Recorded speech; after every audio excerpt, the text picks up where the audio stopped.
তো আজকে প্রথমে আমি যে টপিকটা তোমাদের সঙ্গে আলোচনা করব সেটা হচ্ছে sati system. Write a short note on sati system. এটা কিন্তু সতীদাহ প্রথা। ওকে, যদি তোমরা দেখো তোমাদের সিসি 13 যারা হিস্ট্রি অনার্স রয়েছে, সিসি 13 এটা একটা খুব ইম্পর্টেন্ট এই প্রশ্নটা, যে right a short note on sati system মানে সতীদাহ প্রথা কি। দেখো বাংলা তথা ভারতের যদি বলো যে সমাজ জীবনে এক নিষ্ঠুর বা অমানবিক প্রথা ছিল কিন্তু এই সতীদাহ প্রথা। তাহলে কি বললাম, বাংলা তথা ভারতবর্ষে, বাংলা থেকে স্টার্টিংটা আর কি আমরা বলতে পারি, বাংলা তথা ভারতবর্ষের সমাজের একটা অতি নিষ্ঠুর এবং অমানবিক প্রথা ছিল সতীদাহ প্রথা। কারণ হিন্দু সমাজে এই প্রথাটা বিশেষ করে জনপ্রিয় বেশি বেশি হয়েছিল। আমরা বলতে পারবো না যে মুসলমান সমাজে ছিল না, কিন্তু মুসলমান সমাজেও ছিল, কিন্তু হিন্দু সমাজে এই সতীদাহ প্রথাটা বেশি জনপ্রিয় ছিল। তো হিন্দু সমাজে মৃত স্বামীর চিতায় যদি স্ত্রীকে জ্যান্ত পুড়িয়ে মারা হতো, তাহলে কিন্তু এই যে অমানবিক এবং এই যে নিষ্ঠুর প্রথা সোসাইটিতে প্রচলিত ছিল, এটাকেই কিন্তু বলা হয়েছে সতীদাহ প্রথা। তাহলে কি বললাম, সতীদাহ অর্থাৎ স্বামীর চিতায়, মৃত স্বামীর চিতায় স্ত্রীকে জ্যান্ত পুড়িয়ে মারার যে প্রথা ছিল সেটাকে বলা হয়েছে সতীদাহ প্রথা। এটা নিচু ক্লাসেও তোমরা পড়ে এসছো, বহুবার এটা তোমরা পড়ে এসছো এই বিষয়টা, এই টপিকটা। তো বলছে এই সতীদাহ প্রথার বিরুদ্ধে সর্বপ্রথম জোরালো আন্দোলন গড়ে তুলেছিল কে? তোমরা প্রত্যেকেই জানো, কে বলো তো? রাজা রামমোহন রায়। রাজা রামমোহন রায়। Very good. তাহলে রাজা রামমোহন রায় কি করেছিল? এই সতীদাহ প্রথার বিরুদ্ধে সর্বপ্রথম আন্দোলন গড়ে তুলেছিল। তৎকালীন যে জনসমাজ ছিল সেই তৎকালীন জনসমাজের স্বাক্ষর সম্বলিত এক পত্র তখনকার যে গভর্নর জেনারেল ছিল লর্ড উইলিয়াম বেন্টিং, সেই লর্ড উইলিয়াম বেন্টিং এর কাছে কিন্তু জমা দিয়েছিল। কারণ রাজা রামমোহন রায় জনগণকে বুঝিয়েছিল যে এটা সম্পূর্ণ শাস্ত্র বিরোধী, এটা মানার বা এটাকে মেনে নেওয়ার কোনো বাধ্যবাধকতা সোসাইটিতে হতে পারে না, বা এই অমানবিক, এই নিষ্ঠুর, এই বর্বর প্রথাকে বন্ধ করতে হবে। মানুষজনকে বুঝিয়েছিল একটা স্ত্রীর যে যন্ত্রণা, সেই যন্ত্রণা মানুষকে বুঝিয়েছিল রাজা রামমোহন রায়। ঠিক সেই কারণে রাজা রামমোহন রায় কি করেছিল, এক চিঠির যে প্রতিলিপি ছিল সেই প্রতিলিপি জনগণের স্বাক্ষর সম্বলিত নিয়ে তৎকালীন যে আমাদের ভারতের যে গভর্নর জেনারেল যে ছিল, তার নাম ছিল লর্ড উইলিয়াম বেন্টিং, ইনি অবশ্যই ব্রিটিশার ছিল।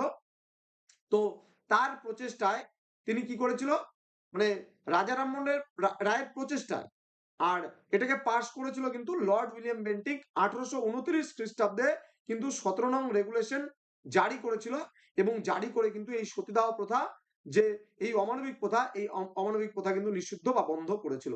তাহলে আমরা কিছু ডাটা, কিছু তথ্য আমরা খুব সুন্দরভাবে প্রথমে আমাদের মনের মধ্যে গুছিয়ে নেই। কি গুছিয়ে নিব? যে সবার প্রথমে বাংলা তথা ভারতের সমাজ জীবনের একটি অতি গুরুত্বপূর্ণ, যদি আমরা বলি একটা অতি গুরুত্বপূর্ণ বিষয় ছিল তৎকালীন সমাজের যে ভাবনা চিন্তার বিষয় ছিল, সেটা কিন্তু সতীদাহ প্রথা। এবং এটা ছিল এক ধরনের নিষ্ঠুর এবং অমানবিক প্রথা, যেটা হিন্দু সমাজে প্রচলিত ছিল। হিন্দু সমাজে মৃত স্বামীর চিতায় স্ত্রীকে জ্যান্ত পুড়িয়ে মারার যে প্রথা ছিল তা কিন্তু সতীদাহ প্রথা। এবার তোমরা পরবর্তীকালে এই সতীদাহ প্রথাটা মুসলমান সমাজেও কিন্তু আমরা কিছুটা খানিকটা দেখতে পাই। যদি খুব ভালো করে ইতিহাসটাকে ঘাটা যায় তাহলে সেখানে দেখবা, আমার কাছে একটা বই ছিল, সেই বইয়ের মধ্যে আমি সতীদাহ প্রথার একটা ছবি দেখেছিলাম, দৃশ্য। ওই গোটা বইটার মধ্যে বেশ কয়েকটা ছবি ছিল, সেই অনেক পুরনো বই, হ্যাঁ অনেক পুরনো বই, নিচু ক্লাসের বই। সেখানে একটা ছবি অঙ্কন করা ছিল, জাস্ট আঁকানো কিন্তু আমি বলছি। সেখানে একটা কবর স্থান দেখা ছিল, কবর মানে কবরে, সেই কবরে মৃত স্বামীকে অলরেডি মানে পুঁতবে, সেখানে মৃত স্বামীকে দেওয়ার পরে স্ত্রীকে টানতে টানতে নিয়ে যাচ্ছে, এবং পাশে কি হচ্ছে, বাদ্যযন্ত্র বাজছে। মানে সেই বিধবা যে মহিলা আছে সেই মহিলার যেন কান্নার আওয়াজ কারো কর্ণকুহরে প্রবেশ করতে না পারে, এই জন্য কিন্তু সতীদাহ প্রথা যখন হতো তখন কিন্তু জোরে জোরে তারপরে যে মেয়েদের জোকার জোকার দিত, শঙ্খ বাজাতো, কাশি বাজাতো, ঘন্টা বাজাতো, হ্যাঁ, এবং ঢাক ঢোল জোরে জোরে কিন্তু বাজাতো। কারণ এই বিধবা নারীর যদি মানে কান্নার আওয়াজ যদি কারো কর্ণকুহরে প্রবেশ করতো, সেটা কিন্তু তৎকালীন সমাজে অশুভ বলে মনে করতো। তো এইভাবে সোসাইটিতে এই যে অমানবিক প্রথা, এটা দেখতে পারলো যে রাজা রামমোহন রায় সর্বপ্রথম স্বচক্ষে যখন এই জিনিসটাকে আন্দাজ করেছিল যে কতটা অমানবিক, হ্যাঁ, মানুষ কতটা অমানবিক হলে, হ্যাঁ, যে মৃত স্বামীর যে চিতায় সেখানে জ্যান্ত স্ত্রীকে তুলে দেওয়া হয়, এই যে একটা প্রচেষ্টা সোসাইটিতে মানে গড়ে তুললো রাজা রামমোহন রায়, তা কিন্তু সত্যিই খুব সেই সময় সোসাইটিতে একটা বিরল দৃশ্য। এবং সেই জনসমাজকে নিয়ে সেই স্বাক্ষর সম্বলিত এক পত্র তৎকালীন যে গভর্নর জেনারেল ছিল লর্ড উইলিয়াম বেন্টিং, সেই লর্ড উইলিয়াম বেন্টিংকে জমা দিয়েছিল। যখন দেখলো যে এটা ধর্মসম্মত নয় সতীদাহ প্রথা, এবং এটা একটা অমানবিক প্রথা, এটা একটা নিষ্ঠুর বর্বর প্রথা।